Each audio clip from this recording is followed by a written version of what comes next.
This one sounds interesting. I pick out one of the packets. This one is called Yuki Onna. I clear my throat and start the story. There were once two woodcutters, a father and son, who were on their way home when a blizzard suddenly arose. After a little bit of travel, they came across an abandoned cabin and took shelter in it. They were able to build a modest fire and huddled together for warmth before falling asleep. In the middle of the night, the son awoke from his sleep with a jolt.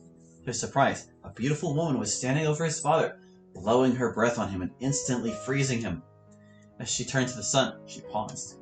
The woman said to him that she would spare him of the same fate, for he was young and very handsome. If he ever spoke a word of it to anyone, she would come back to kill him. The following winter, the young man was on his way home from a day of cutting wood when he came across a beautiful traveling woman. It was starting to snow, and the man offered the woman shelter from the storm, and she quickly accepted. The two quickly fell in love and ended up marrying each other. They lived happily for years and had several kids as time went by. One night while the kids were sleeping, the woman was sewing by the light of the fire. The man looked up from what he was doing, and the memory of the night he was never to speak of came back to him. The wife asked the man why he was looking at her the way he was. The man told his tale of this encounter with the snow woman. The smile on his wife's face melted into anger as she revealed that she was the snow woman he spoke of. She reprimanded him for breaking his promise and would have killed him if it weren't for the sake of their children. She told the man that he better treat their children well, or she would be back to deal with him. The next instant, she vanished, never to be seen again. Oh, okay. I guess there was less to it than I thought. Once I finished reading, I placed the paper back in the pot. So, what did everyone think? I liked it. It turns out that the woman the woodcutter had married was the snow woman all along. I kind of suspected that. Yeah, but if it hadn't been for the sake of their children, he would have died. We've had a lot of stories about karma so far, haven't we? First there was Yuri's, and then Hallie's. Yeah, you probably planned for that to happen. Well, ultimately you all are the ones who chose which stories to share. You're really the ones who made it happen, not me. Well, anyway, last but not least, Yuri, it's your turn. Actually, Monica, I have a question first. This story in particular. Where did you find it? I found it online with the other ones. Who put this on the internet? I don't know. It was posted by an anonymous user. Why do you ask? Because I'm the one who wrote this story. A long time ago, actually. I had no idea someone had taken it and distributed it to the public. Wow, I had no idea you were the one who wrote this. That's amazing, Yuri. Thanks, Monica. I guess I'm both happy and angry that it's out there. I mean, I'm glad that other people might be reading and liking it. But somebody still took my work and used it without my permission. And I wasn't credited either, so everyone believes that this anonymous person is the one who wrote it. You know, you don't have to read it if you don't want to. No, it's fine. To be honest, I actually feel better about sharing it since it's already been seen by so many people. You'll have to give me the name of that website later, though. Alright. Anyway, I wanted to save my presentation for the end, so it'll leave a lasting impact. Now, let's begin. Oh, God. Hi, Yuri. Feeling okay there? Uh-huh. Uh-huh. Yuri. Yuri. Snap out of it, Yuri. Allie, did something happen? Oh. Really spooky story, huh? Hang on a second while I try to fix this.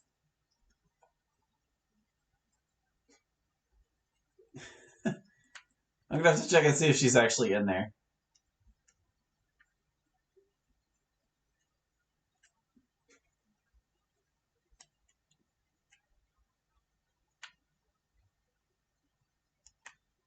No, I just need to. Mm-hmm.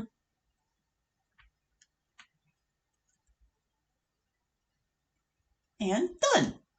Sorry, that was probably boring to watch. Don't worry, I didn't delete Yuri. I just copied her file to a notification, then deleted that file when I was done with it. If I did it right, then she shouldn't be affected in any way. Anyway, I'll let you go back to having your fun. Don't put an any way after an any way. Okay, there we go. If you found this note in a small wooden box with a heart on it, then congratulations. You were probably the first person to read this. Okay, so I'm guessing this is the creepypasta that's inside of Yuri's Cur file. I've actually read it before, but I'll read it again. Okay. I didn't really plan on sharing this with anybody, but for some reason I think it's exciting that somebody out there, a complete stranger, will come across this note and read my story. Someone I will never meet, sharing such a personal bond with me. I'm fascinated that either one of us could die, even as soon as tomorrow, with the other being completely clueless to the fact. To you, my entire life is within this note, and so I will live for as long as your memory can carry me. Writing this, I'm wondering if that makes you feel fascinated or violated. It's so exciting. I'm sorry if my story is a bit disorganized, but I'd like to get it down while it's still fresh on my mind. First, I'll tell you a little bit about myself. I'm a first-year college girl, and have led, by most standards, a pretty unspectacular life up to this point. I grew up in an upper-middle-class school district with decent teachers. I did track in middle school and some high school, and I've had 2 boyfriends. Now I'm studying for a career in occupational therapy because I feel the field is undervalued and provides tremendous help to people. I'm giving you this background because there's this strange misconception that if you want to kill someone, then you're either sick in the head or you have anger management issues. But it's very apparent that I don't fall into either of these categories. It's true that most murder cases are in a domestic setting where someone loses control of their anger or something. But the thing is that those people kill under provocation, whether by a singular outburst or by a slow-burning series of misfortunes. Those people kill because in that brief moment, they want a specific someone, for a specific reason, to be hurt or killed. What I'm talking about is wanting to kill someone for no specific reason, maybe just to see what it's like. Do you ever get that? I wouldn't know how others feel, because it's not something I ever talked about. But I've been curious about what it's like to kill someone ever since I was a child, not killing anyone in particular, just a random person. It's always just fascinated me that if I put my mind to it, I can approach anyone, and in 5 minutes they would be completely gone from this earth. But I've never done so for a couple of reasons. First of all, for most of my life it was logistically impossible for me to do it without getting caught. I only got my driver's license a couple of years ago, and even then, the preparations would take too much time, definitely stirring suspicion. It was only once I started college that I realized this was no longer an obstacle. Another reason is that I was afraid of causing harm to too many people. You might laugh reading that, at how hypocritical it sounds. But let me explain. Why should I feel bad about killing someone if they're too dead to care? Who would I be feeling bad for? Contrarily, it's the grief of the living that I'd rather not be responsible for. Because of this, I knew it would take a good deal of research before finding a suitable person to kill, and I've never had the means to do so. Again, until I started college. And now, having just experienced it, I'd say it was pretty satisfying in the end. Something I would try again? Probably not, since my curiosity's already been satisfied. It really wouldn't be the same a second time. But anyway, if by any chance you're also curious to kill someone, then you're welcome to take notes. I started a hobby of people watching soon after I entered college. People watching is interesting to me because it's taking one of the infinite extras in your life and turning them into a main character, without them knowing, of course. It's so easy to forget that every single one of the hundreds of strangers you pass every day has a life story as deep and complex as your own. One thing I noticed about people watching and wanting to kill someone is that you are in more constant awareness of this. When I find a person to observe, their story slowly becomes more clear to me over time, gaps being filled. It really is amazing. I usually went to grocery stores on weekends and looked around in people's shopping carts.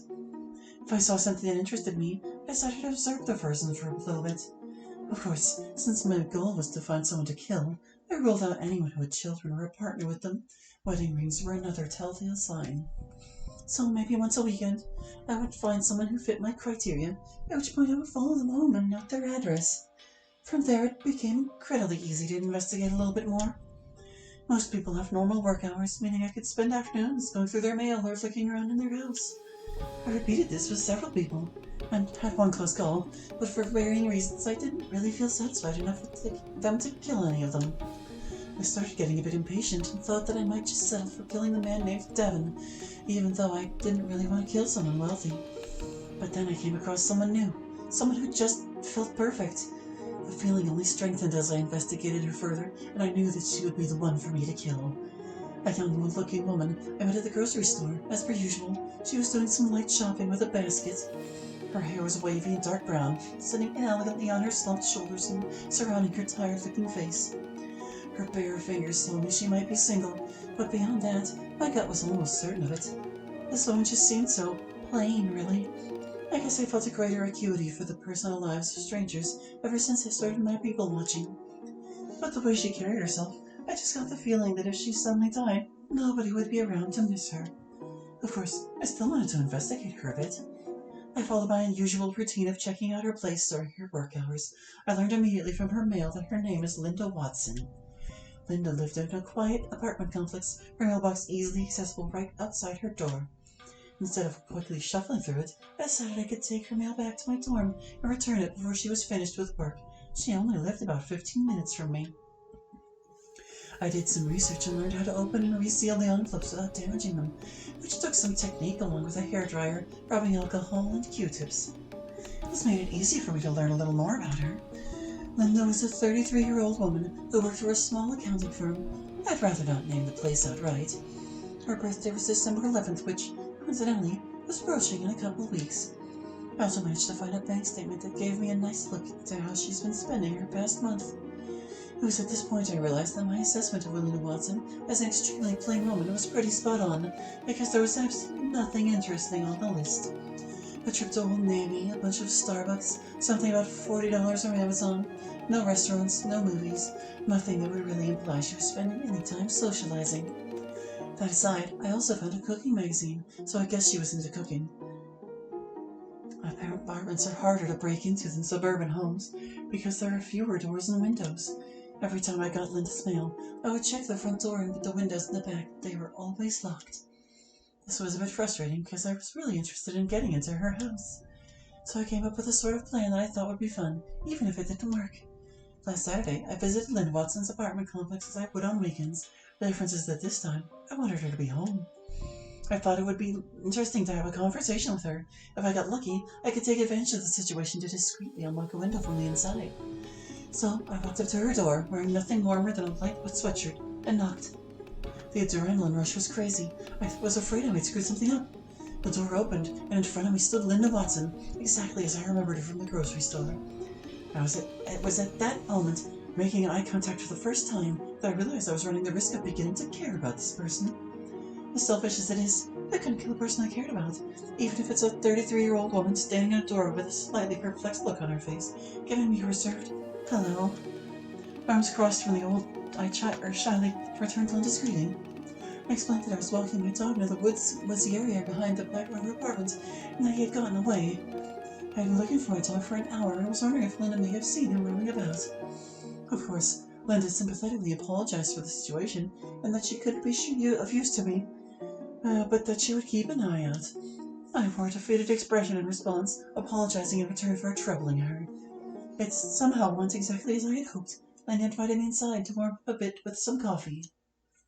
I outwardly hesitated before accepting her offer, although on the inside I wanted to jump through the door and hug her for cooperating so well. And that's how Linda Watson ended up with a 19-year-old girl next to her on the couch. Who knows if it was just a nice gesture, or if she really has no better way to spend her Saturdays than talking to some kid she just met who happens to be interested in killing her. Linda soon learned that my name is Maria. It's not, and that I attend the nearby community college. I don't. I was a little bit nervous that she would ask me too many questions, because I didn't have many answers prepared. I was able to steer the conversation toward her, and she was pretty happy to talk. I asked what she does, and she told me that she works for the accounting firm I already knew about, communicating with outside clients and keeping records. I told her I was pretty nervous about growing up. She told me to enjoy college and to make lots of friends, because there's less opportunity once you start working. When I asked if she was married or anything, she laughed. Of course I knew she wasn't married, but I wanted to hear more about her love life. She said that she doesn't currently have a boyfriend. I guess she's at least had boyfriends, but who knows how long ago. When I asked her about kids, she said she doesn't want them until she gets a better job. On top of that, she told me that her family has a history of some genetic diseases, such as arthritis and depression, which she is afraid to give to her kids. It's funny that she mentioned that, because when I asked her to use her bathroom, I noticed a tube of prescription pills on the sink. It was labeled duloxetine, which I looked up later and discovered that it is in fact an antidepressant. I had a joking thought that maybe by killing her I'd be doing her a favor, but quickly decided I was a terrible person for coming up with that. The rest of the visit was pretty dull. I talked about food and some other mundane stuff before I eventually made an excuse to leave. I didn't get the chance to unlock a window or anything like that, but I didn't really feel the need to go through her apartment anymore. As early as the drive back to my dorm, I was already thinking about how I would best like to kill Linda Watson. The choice was between effectiveness and fun. I decided to go with fun, because it would be way more satisfying to kind of dissect her as I killed her, rather than just getting it done and calling it a day.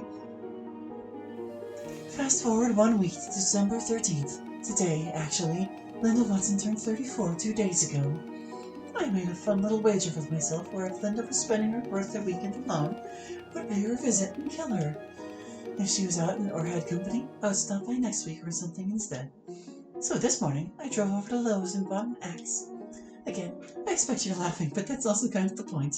An axe is so kind of cliche and a movies thing that I actually thought it would be the most fun. Swinging it at someone and everything, it's a really entertaining image. They actually had a bunch of different axes, so I picked one that had a good weight, but was still light enough for me to swing quickly. The drive after getting an axe was when the adrenaline really picked up. All that kept going through my mind on my way over was, wow, I'm really doing this. Not in a bad way, just like a surprise this is real life sort of thing. I also got this strange rush of recollections of the time I spent with Linda. It was like my life was flashing before my eyes, except it was just the rather mundane hour I spent with Linda. Like snippets of our conversations, the sound of her laugh, her facial expressions and stuff.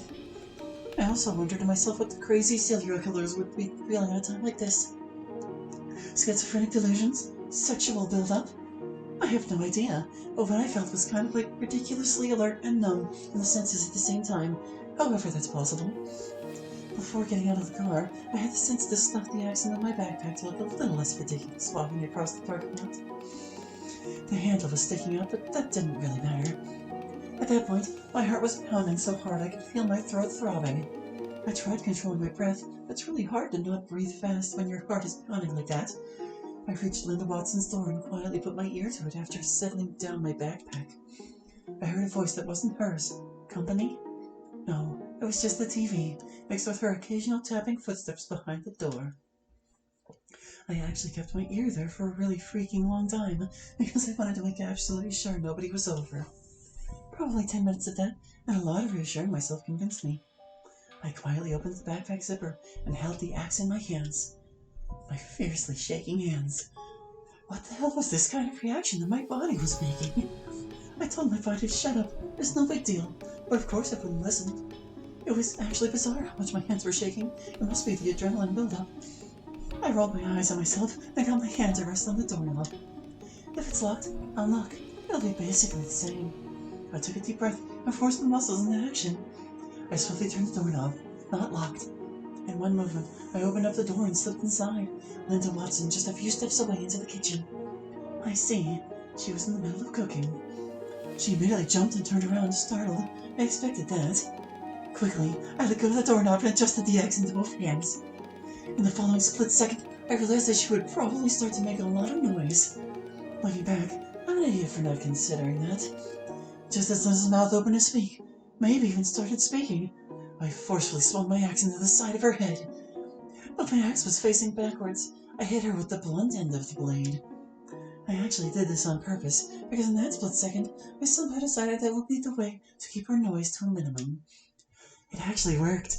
I felt barely any resistance in the swing as I collided with her head, knocking it clean aside.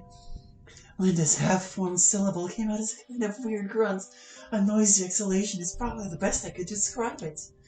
That happened at the same time as her head smacked into the cabinet from the force, and she fell backwards without any ability to keep her balance.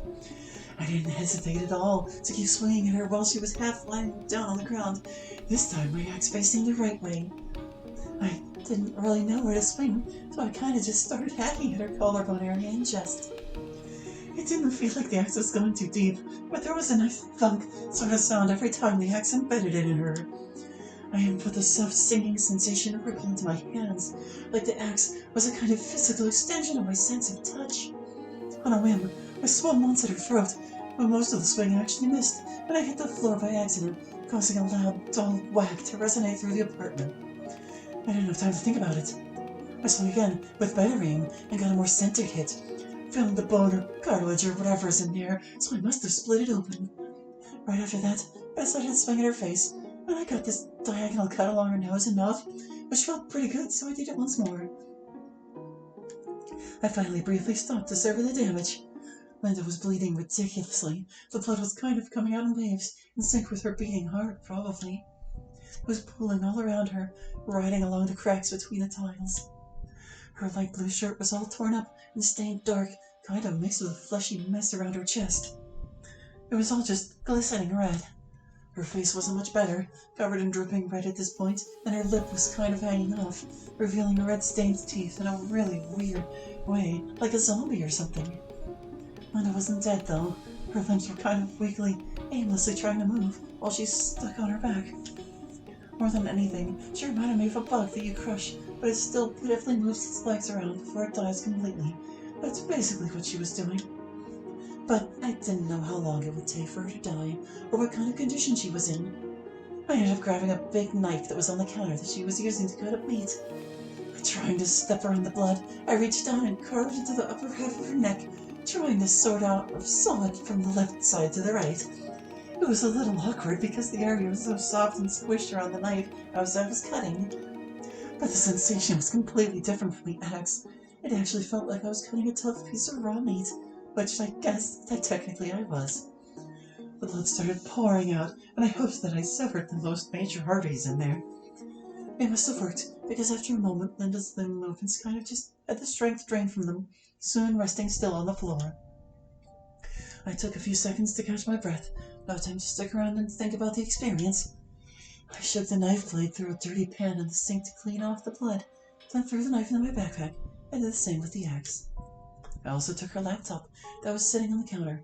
It had some recipe open for veal and mushrooms. I didn't really take the laptop to use it, since I have a perfectly good one myself that I got for college. I just wanted to look through it for fun. I finally went outside and closed the door behind me. I got some blood on my sweater and jeans, but funnily enough, I actually anticipated that, so I wore dark colors. The drive back to my dorm was just a constant replaying of the experience in my head. I guess that's still kind of happening even now. Well, actually, but it felt pretty nice. Linda Watson is dead. I kind of let the weight of that sink in, the sensation of having completely removed a human life from existence. It's crazy. I don't know how else to describe it. Anyway, I threw the axe and knife into a dumpster on campus, which I think is picked up every Monday, so they'll be gone by then. My roommate goes home on the weekends, so I have the dorm to myself today. It gave me the chance to go through Linda's website history. I was right in thinking that's where her deepest secrets would lie. There was actually a lot of dirty stuff, like the names of websites or porn videos and stories and things like that. Same with her searches. A lot of the websites were boring, like cooking websites and recipes, and game websites like Bejeweled and stuff. I eventually got to the 1 week ago section of her history, and it gave me a chill. There were a whole bunch of searches like methods of suicide, how to tie a noose, dangerous household chemicals. However, she was probably ready to write a book on suicide, so I guess Linda was contemplating suicide when I was influenced by depression. I was actually striking. The other ones are gonna die, but she didn't find the courage to do it. If that were the case, I almost literally gave her a birthday present by killing her. So she was hoping to step away, at least with her taste in her mouth. For now, guys, I don't see these scriptures off the 1 week ago section. Like more reason than that. I ended up throwing the laptop at the dumpster with the other stuff. It's been a few hours since then, so I've had some time to calmly think about everything. Like I said, it was pretty satisfying, and I'm glad I finally got around to it. I feel like I can finally cross it off my bucket list, or like I'm tying loose ends with myself. This was probably the first and last time I'll write the name Linda Watson. It's back to living a normal college life, except I might do some people watching every now and then, because it's definitely fun and interesting. But I'll always wonder how many people there are like me. I'm sure there has to be a lot, because there is just nothing strange about it to me, being curious about killing someone. Sadly, something that people can't exactly just talk about, so I guess I'll never know. I'm sure that anyone would just lie about it, even if you ask them. You can't help but wonder if that person in the grocery store who stares at you as you pass by might be considering what it would be like to kill you. If I could, I would tell them all about it so they could decide for themselves. But who knows? If I got lucky and that person is you. I actually really, really hope so.